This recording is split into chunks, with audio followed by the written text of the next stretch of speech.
Assalamualaikum warahmatullahi wabarakatuh. Perkenalkan, nama saya Andri Saputra, penyuluh kehutanan pemula pada cabang Dinas Kehutanan Wilayah 8, Dinas Kehutanan Provinsi Jawa Barat. Saya selaku penyuluh kehutanan memiliki tugas melakukan penyuluhan kehutanan yang meliputi persiapan, pelaksanaan, pengembangan, serta pemantauan, evaluasi, dan pelaporan penyuluhan kehutanan. Berikut video demonstrasi saya melaksanakan penyuluhan kehutanan di lapangan. Selamat menyaksikan.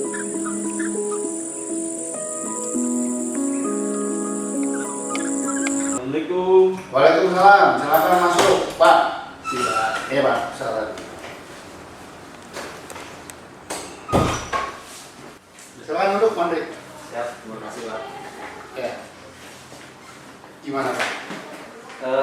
Pak, saya mau konsul terkait yang program KHDPK nih Pak. Di wilayah kerja saya kebetulan di Kasokandel di Desa Wanajaya itu ada kawasan hutan produksi yang masuk KHDPK. Jadi berdasarkan yang SK 287 tahun 2022 itu Pak, untuk di Kasokandel luasan 49 hektar itu masuk KHDPK PS Pak. Kebetulan ini saya sudah buat petanya Pak. Ini untuk yang kawasan hutan di Wanajaya, ini ada 2 hamparan. Ini kebetulan masuk PS. Ternyata Pak, di situ ada potensi konflik terkait program perhutanan sosial Pak. Setelah saya konsultasikan dengan desa dan kelompok, ternyata ada asumsi yang beredar di masyarakat dengan adanya PS itu akan dikuasai oleh oknum tertentu. Lahan yang Wanajaya itu dulu saat masih dikelola perhutani Pak, itu ternyata pernah dikerjasamakan. Jadi kerjasamakan sama pihak ketiga. Ternyata dalam proses perjalanannya itu si lahan itu dikuasai sepenuhnya oleh pihak ketiga dan tidak melibatkan si penggarap. Jadi penggarap merasa tersisihkan. Nah, dengan adanya SK KHDPK ini, mereka khawatir si penggarap lahan itu akan kejadian seperti sebelumnya, Pak. Padahal kan berdasarkan prinsipnya, berdasarkan Permen LHK nomor 4 tahun 2023 terkait pengelolaan PS, harusnya masyarakat itu sebagai pemeran utama, bukan hanya sebagai objek. Nah, untuk langkah ke depan, Pak Andri, kira-kira apa yang akan Pak Andri lakukan terhadap untuk pencegahan konflik itu sendiri? Jadi gini Pak, kalau untuk KHDPK itu terutama yang objeknya sebagai peruntukannya untuk PS, itu ada aturan yang mengatur terkait regulasinya itu Permen LHK nomor 4 tahun 2023 tentang pengelolaan PS pada KHDPK Pak. Jadi sebenarnya yang dikhawatirkan oleh masyarakat itu sangat bertentangan dengan aturan. Pada prinsipnya Permen LHK nomor 4 itu seharusnya si masyarakat, si penggarap itu sebagai pemeran utama, bukan sebagai objek. Jadi Pak, seharusnya kita harus banyak lagi sosialisasi Pak, baik kepada penggarap, pada desa dan kecamatan terkait kekhawatiran masyarakat tadi, karena nanti kita akan agendakan dengan pihak desa dan penggarap. Sementara ini di lapangan itu masih kelembagaannya LPHD Pak, berdasarkan aturan yang Permen LHK itu harus melakukan hutan. Jadi kita akan mentransformasi LPHD itu menjadi kelompok tani hutan. Nah, kita akan sosialisasikan nih tata cara bagaimana pengelolaan PS di area KHDPK. Jadi untuk merubah asumsi yang beredar di masyarakat Pak.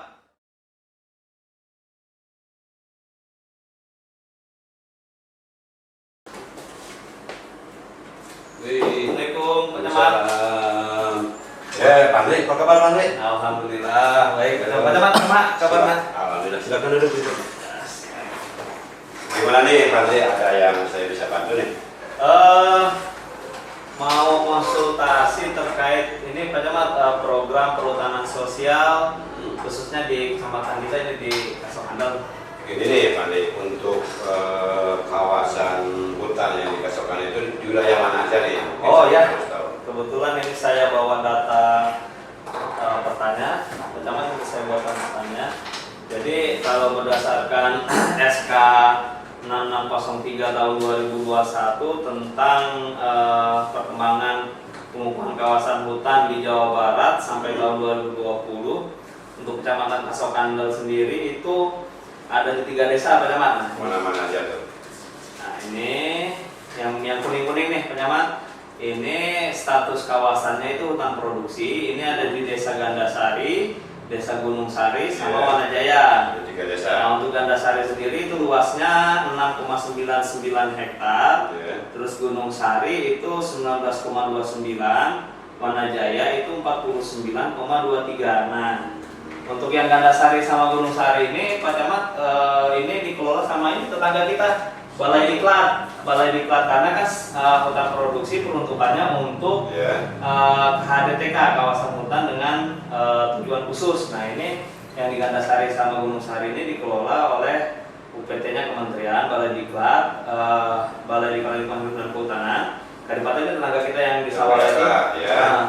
Nah, ini pengelolanya langsung UPT Kementerian. Nah, sementara untuk yang di Wanajaya ini Pak Camat, ini yang 49,23 hektar ini sebelumnya dikelola oleh Perum Perhutani. Nah, terus dengan adanya ini saya buatkan juga peta KHDPK kawasan hutan. Tadi mah KHDTK, ini KHDPK Pak Camat, kawasan hutan dengan pengelolaan khusus. Pak Camat, nah ini di Asir, ini yang Wanajaya. Nah ini yang khusus yang Wanajaya ini jadi masuk dalam peta KHDPK. Ini kan saya dengar dari masyarakat ya, ada yang katanya dikasihkan sama petani dan perhutani. Itu maksudnya apa, program perhutanan sosial apa itu? Itu yang saya mau konsultasikan ke Pak Camat. Jadi setelah SK KHDPK ini keluar kan, setelah itu tahun 2023 itu terbit aturan Permen LHK nomor 4 tahun 2023 tentang pengelolaan PS pada area KHDPK. Jadi KHDPK itu Pak Camat ada beberapa kategori atau beberapa untuk penggunaannya seperti penataan, terus penggunaan kawasan hutan, perhutanan sosial, RHL, desa lingkungan dan lain-lain. Nah, kebetulan yang di kecamatan kita yang khususnya di Desa Wanajaya ini masuknya peruntukannya untuk perhutanan sosial gitu. Jadi perhutanan sosial sendiri itu hak pengelolaan kawasan yang langsung diberikan kepada masyarakat untuk mengelolanya. Tapi untuk di masyarakatnya sampai sekarang ada masalah nggak itu? Untuk saat ini belum Pak Camat, karena memang ini masih tahapan sosialisasi. Makanya saya sudah konsultasi ke Pak Camat, konsultasi kepala CDK, minta arahan pada pimpinan saya. Nah, ini setelah tahapan ini baru kita akan konsultasi dengan pihak desa atau pihak ini ya Pak Camat, pihak kelompoknya gitu. Kemudian dalam pembagian tuh untuk masyarakat kan mungkin dikasih untuk penggarapannya minimal berapa hektar tuh biasanya. Nah, kalau di aturannya itu di Permen LHK nomor 4 itu Pak Camat itu dibatasi maksimal itu 2 hektar. Tapi kan posisi untuk Wanajaya ini setelah saya identifikasi ternyata ini sudah ada penggarapnya semua. Jadi kita tidak si A 2 hektar tidak. Jadi kita menyesuaikan dengan garapan. Kemudian ini nih Pak Andre, kan tadi udah perhutanan sosial digarap oleh masyarakat ya. Siap. Saya ingin tahu nanti kelanjutan untuk penggarap oleh masyarakat itu bagaimana tuh? Oh ya, jadi gini Pak Camat, jadi berdasarkan aturan yang tadi saya sebutkan itu untuk persetujuan pengelolaannya itu selama 35 tahun. Jadi masyarakat mendapat bisa mengelola lahan itu 35 tahun. Apabila setelah 35 tahun dievaluasi ternyata dari segi ekosistem, dari segi perekonomian itu meningkat, nah itu bisa diperpanjang. Gitu. Nah, untuk pengelolaannya sendiri Pak Camat, itu setelah SK persetujuan pengelolaan PS-nya itu diserahkan ke masyarakat. Nah, ada beberapa kewajiban yang harus dipenuhi masyarakat. Contohnya membuat rencana kerja rencana kerja perhutanan sosial RKPS. Nah, itu dalam jangka waktu 10 tahun. Tapi Pak Camat jangan bingung lah. Nanti kita dampingi dari CDK, kita dampingi dari kementerian, didampingi. Nah, dari rencana RKPS tadi, si kelompok membuat rencana kerja tahunan. Jadi yang membuatnya kelompok. Tapi difasilitasi oleh penyuluh atau pendamping atau dari kementerian. Nanti kita yang dampingi terkait dokumen-dokumen itu Pak Camat, karena kan sudah diatur apa yang boleh untuk pengelolaan kelembagaannya apa, kelola usahanya apa, kelola kawasannya seperti apa, kan gitu. Terus ini nih, seandainya ya, itu kan masih ada barang yang di perhutani itu yang dikelola masyarakat. Itu ada aturan tertentu nggak? Oh, ini aset perhutani. Kan masih di sana ada yang tanaman pinus. Itu Iya. di masyarakat bukan? Ya, kebetulan kalau di Wanajaya itu kan dominannya sonokuling, sonokuling itu memang secara aturan itu asetnya aset perhutani. Tapi jika itu belum masak tebang, artinya belum siap untuk ditebang, itu bisa dikerjasamakan. Nah, kecuali sebelum SK itu terbit atau pas SK itu terbit, itu udah siap masa tebang. Nah, itu hak perhutani. Tapi dalam posisi sekarang itu masih jauh ke daur tebangnya Pak Camat untuk sonokuling itu. Nah, itu bisa dikerjasamakan. Jadi si penggarap atau si kelompok itu menjaga tanaman aset perhutani. Nah, nanti saat panen itu bisa dibagi hasil sama perhutani. Berarti petani nanti ada hasil. Iya, dari itu. Yang penting dia mempunyai kewajiban menjaga aset perhutani tersebut. Gitu. Ada contoh, ada bangunan, di situ ada bangunan Pak Camat, ada pos ya.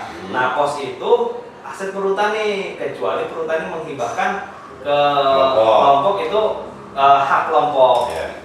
Dan kemudian ini nih Pak Andri, seandainya ini masyarakat kan udah di sana menggarap 1 hektar atau 2 hektar ya, masih bahkan 2 hektar tadi.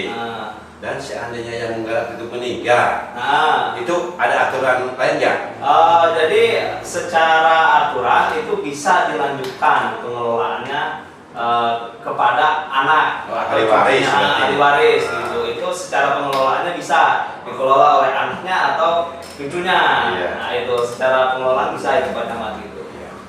Oke, terima kasih Andi atas informasinya. Mudah-mudahan dari pihak kecamatan bisa mendukung kegiatan berorganisasi dan bisa untuk menjaga lingkungan lah untuk masyarakat di sekitar kita. Siap Pak Camat. Oke, pokoknya kalau ada yang bisa saya bantu silakan hubungi saya Pak Andri. Nanti kita sama-sama dari kecamatan. Oke, siap. Oke, terima kasih ya. Ini mungkin Pak Camat ini saya tinggalkan di kecamatan. Oh iya, makasih untuk data. Untuk arsip di kecamatan. Ya, sukses Pak Andri. Pak Camat, Assalamualaikum. Waalaikumsalam.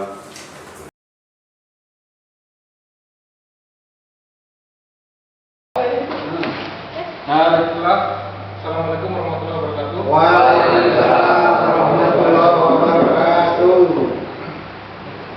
Terima kasih Bapak-bapak atas kehadirannya di Desa Wanajaya, Kecamatan Pasokandong, Kabupaten Majalengka.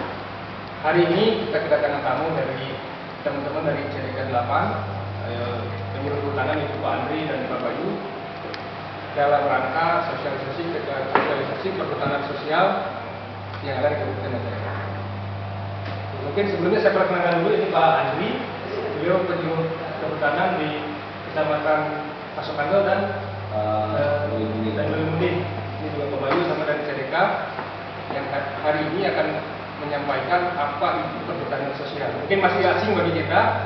Mudah-mudahan kita mendapat pencerahan dari apa yang disampaikan oleh Pak Andri. Langsung saja Pak Andri? Ya, boleh. Mari kita dengarkan apa yang disampaikan oleh Pak Andri. Silakan. Izin berdiri Bapak. Assalamualaikum warahmatullahi wabarakatuh. Waalaikumsalam warahmatullahi wabarakatuh. Terima kasih kesempatannya Pak Kubu. Hari ini saya akan melakukan sosialisasi. Pertama, latar belakang saya mensosialisasikan ini apa? Karena Bapak Ibu selaku masyarakat Wanajaya pasti tahu di desa kita ini ada kawasan hutan perhutani ya, kurang lebih 49 hektar. Jadi berdasarkan SK 287 ternyata lokasi yang sebelumnya dikelola perhutani itu masuk ke dalam HDPK, kawasan hutan dengan pengelolaan khusus. Nah, di mana itu peruntukannya, yaitu untuk perhutanan sosial. Nah, dalam rangka itu sebelum kita beranjak lebih jauh akan saya sosialisasikan dulu terkait program, apa itu program perhutanan sosial. Mungkin sebelumnya Pak Bayu bisa dibagikan materi penyuluhan kepada Bapak Ibu masyarakat Desa Wanajaya. Baik, kita langsung saja ya Pak untuk mempersingkat waktu. Jadi pengelolaan perhutanan sosial pasca transformasi. Next Pak Bayu. Jadi ini regulasi yang mendasari terhadap program perhutanan sosial Bapak. Pertama yaitu PP nomor 23 tahun 2021 tentang penyelenggaraan kehutanan. Di situ berbunyi di pasal 112 itu berbunyi ayat A-nya perhutanan sosial. Jadi prosedur perhutanan sosial di area KDPK ada 3 skema, ada HD, KKM atau HTR pada pasal 208. Setelah itu ada peraturan Permen LHK nomor 4 tahun 2023 tentang pengelolaan perhutanan sosial pada HDPK. Selanjutnya ada peraturan Presiden nomor 28 tahun 2023 tentang perencanaan terpadu percepatan pengelolaan perhutanan sosial. Terus ada keputusan Menteri LHK LHK nomor 287 yang saya sebutkan di awal tadi, yang mendasari lahan perhutani yang ada di Wanajaya itu masuk ke dalam peta KHDPK. Ini sebaran di tabel ini ada sebaran luasan KHDPK. Jadi KHDPK itu sebenarnya saya jelaskan ada beberapa peruntukan. Pertama, penataan kawasan hutan, penggunaan kawasan hutan, perhutanan sosial, ada untuk LHL, jasa lingkungan, dan perlindungan. Batas menumpang ke perhutani dengan sistem PHBM ya sekarang. Nah, sekarang ini dengan adanya SK ini Bapak tidak lagi menumpang. Jadi Bapak sebagai penggarap langsung. Terus berdasarkan Permen LHK nomor 9 tahun 2021 tentang pengelolaan perhutanan sosial itu ada 5 skema. Yang tadi saya sebutkan 3 skema itu khusus untuk di Pulau Jawa. Untuk di Pulau Jawa ini kita hanya bisa untuk hutan desa, hutan tanaman rakyat, dan hutan kemasyarakatan. Next.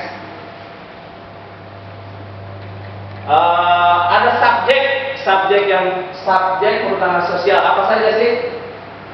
PS dapat diberikan kepada pertama perseorangan diarahkan untuk kelompok tani.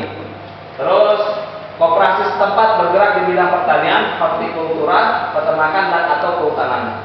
Kelompok tani atau lembaga masyarakat desa berjumlah 15 sampai 300 orang. Selebihnya bisa membentuk gapoktan hut atau terus koperasi. Dibuktikan dengan apa? Dibuktikan dengan bukti akta pendirian kelompok beserta daftar nama pengurus anggota, fotokopi KTP dan KK. Ini Bapak Ibu sebagai informasi, satu keluarga hanya bisa satu orang, satu kakak misalnya Bapak yang masuk, si ibu tidak bisa. Kecuali anak punya garapan dan ternyata sudah bisa kakak itu bisa. Terus PS dapat dilaksanakan pada formasi hutan, pertama mangrove rendah, gambut, kecuali HTR. Untuk HTR itu tidak bisa digambut, tapi tenang di Jawa tidak ada gambut, relatif tanah mineral. Terus hutan muson, hutan dataran dan dataran tinggi. Jangka waktunya, mungkin Bapak bertanya, jangka waktu PS itu berapa tahun? 35 tahun. Setelah 35 tahun, hasil evaluasi ternyata baik dari segi ekologi ataupun ekonomi ada peningkatan, maka bisa diperpanjang. Tadi subjek, ada objek. Objeknya apa? Pertama, kawasan hutan. Untuk hutan desa, mengapa saya tampilkan 3? Karena tadi untuk di KHDPK itu hanya bisa 3 skema. Pertama HD, itu bisa di hutan lindung dan atau hutan produksi yang belum dibebangi izin. Kita ini di Wanajaya ini kurang lebih 49 hektar itu status kawasannya hutan produksi. Berarti memungkinkan untuk mengusulkan hutan desa. Lokusnya di mana? Pada satu desa atau landscape dalam PIAKS, peta indikatif perhutanan sosial di luar PIAKS dengan pertimbangan. Jadi walaupun di luar PIAKS ini bisa ada pertimbangan-pertimbangan tim sebagai tim untuk nanti saat kita mengajukan ada tim validasi yang akan turun.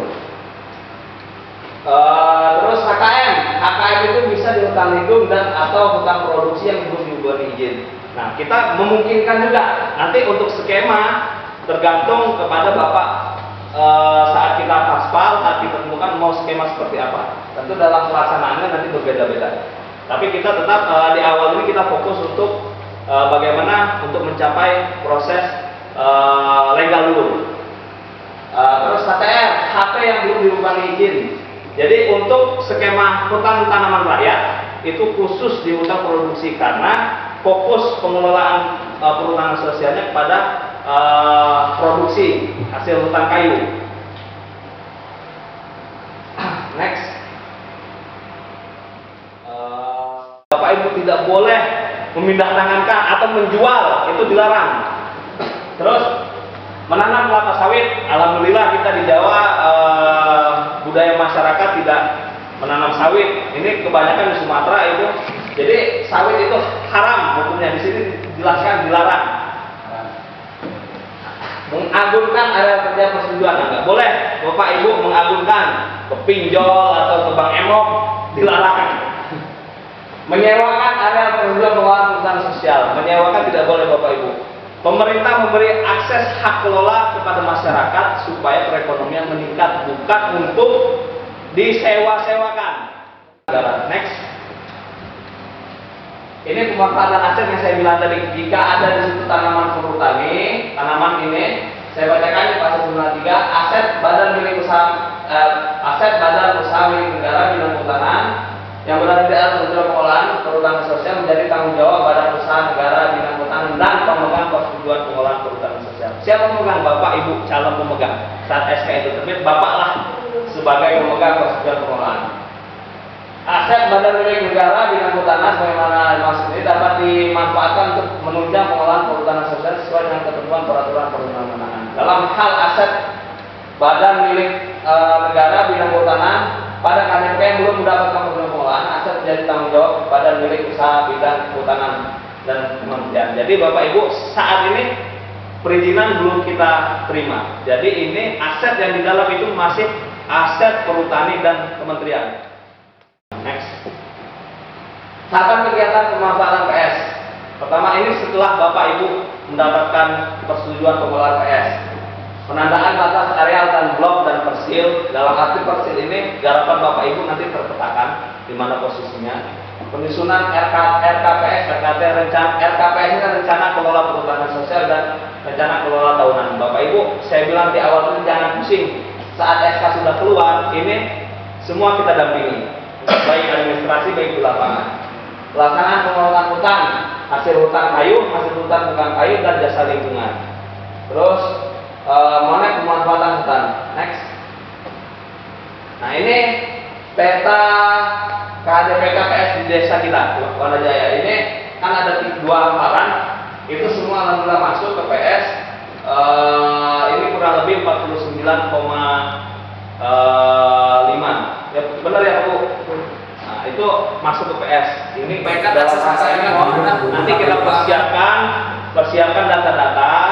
Mungkin nanti untuk langkah awal Pak Bu, saya minta data penggarap yang berada di yang ngelola di areal HDPK yang ada di Wanajaya. Nanti akan kita fasilitasi baik untuk persiapan untuk pengajuan PS-nya. Siap. Next. Oke, terima kasih. Mungkin sekian presentasi dari saya. Mungkin nanti kita Pak Bu diskusi saja. Saya serahkan kembali ke Pak Bu. Assalamualaikum warahmatullahi wabarakatuh. Waalaikumsalam warahmatullahi wabarakatuh. Terus sebelum ke Bapak Ibu, mungkin saya ada satu pertanyaan tadi. Siap, Bu. Kan tadi dijelaskan di sana itu ada perhutanan sosial itu ada skemanya hutan desa, hutan kemasyarakatan, hutan adat ya. Hutan tanaman rakyat untuk di KDPK. Bedanya hutan desa sama hutan kemasyarakatan itu apa? Jadi gini, secara prinsip hutan desa itu lebih berfokus kepada kemakmuran desa. Contoh gini Pak Bu, di lahan kita ini semuanya ada yang belum digarap ya. Hanya dari 49 ternyata 20 hektar itu belum digarap. Itu saya merekomendasikan hutan desa. Karena apa? Yang belum digarap ini nanti dikelola oleh LPHD untuk kemakmuran desa, untuk pendapatan desa. Tapi tidak mengesampingkan pengelola yang sudah ada, pegawai yang sudah ada. Jadi ada nanti LPHD, terus ada penerima manfaat langsung. Penerima manfaat langsung ini si penggarap. Ada nanti data yang harus kita lengkapi penerima manfaat tidak langsung. Itu siapa? Contoh, Bu Amanda yang keluar dari PS ini ditampung oleh Badan, itu penerima manfaat tidak langsung. Seperti itu. Kalau sementara untuk HKM itu murni untuk kemakmuran si penggarap masyarakat. Ya baik, kita tutup saja dengan bacaan hamdalah bersama-sama. Alhamdulillahirobbilalamin. Hutan lestari, masyarakat sejahtera, Wana Jaya, jaya, jaya, jaya.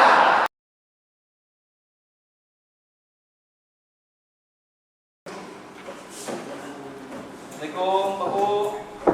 Assalamualaikum. Waalaikumsalam. Pandri, mangga, silakan masuk Pandri. Oh, tindak lanjut yang kemarin sosialisasi. Oh, iya, Gimana iya. kira-kira data untuk penggarap lahan perhutaninya udah beres belum? Udah ada belum? Alhamdulillah sudah beres. Bentar di polisi, bentar saya panggil dulu polisi. Polis, polis. Gimana Pak? Gimana Pak? Cari Oh, polis. Sehat? Gimana Pak? Ayo ada Pandri.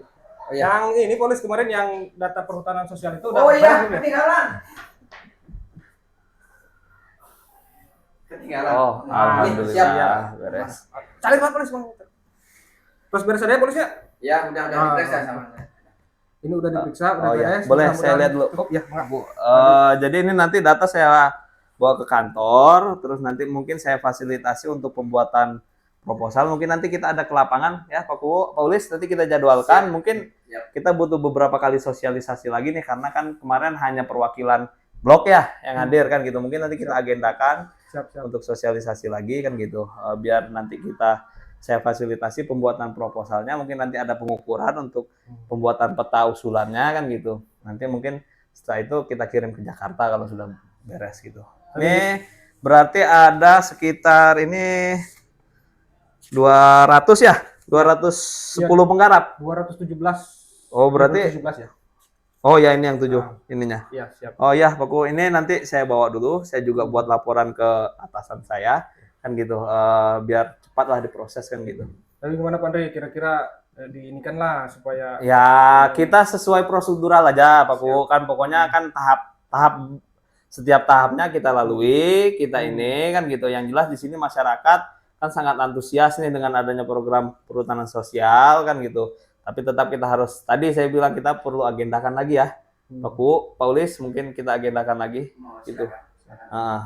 Kayaknya Siap. ada urusan berdua. Oh ya, siap Paulis. Boleh. Gitu. Berkas saya bawa dulu ya ke kantor. Ini atur nuhun. Siap Pandri. Siap. Ini Pandri lah supaya dilancarkan Enggak, semuanya polisian. maaf, punten Pak Gu. Bukannya Kenapa, saya Pandri? nolak. Ini nggak boleh Pak Gu. Karena saya sudah dibayar, Iya. saya mendapatkan gaji dari negara. Memang untuk melayani masyarakat, memang ini sudah tugas dan tupoksi saya. Jadi bukan saya nggak mau, tapi memang ini nggak kita di Dinas Kehutanan tidak ada pelayanan yang berbayar. Semua gratis. Ini kemarin kan saat sosialisasi saya sampaikan juga Pak Bu, Betul. ada surat edaran di kementerian bahwa proses ini semua tidak dipungut biaya. Terus kita juga berdasarkan aturan PNS, peraturan nomor 53 tahun 2010 bahwa PNS itu harus melayani dengan sepenuh hati, tidak boleh menerima suap dalam bentuk apapun. Betul Gitu. Pandri, saya setuju. Siap, Memang Pandri ini siap, berintegritas. maaf. Terima kasih Maaf Pandri. ya Pak Bu. Siap, Mangga Siap, Pandri. siap. Terima kasih Pandri Oke, ya. Pak Bu. Assalamualaikum. Waalaikumsalam.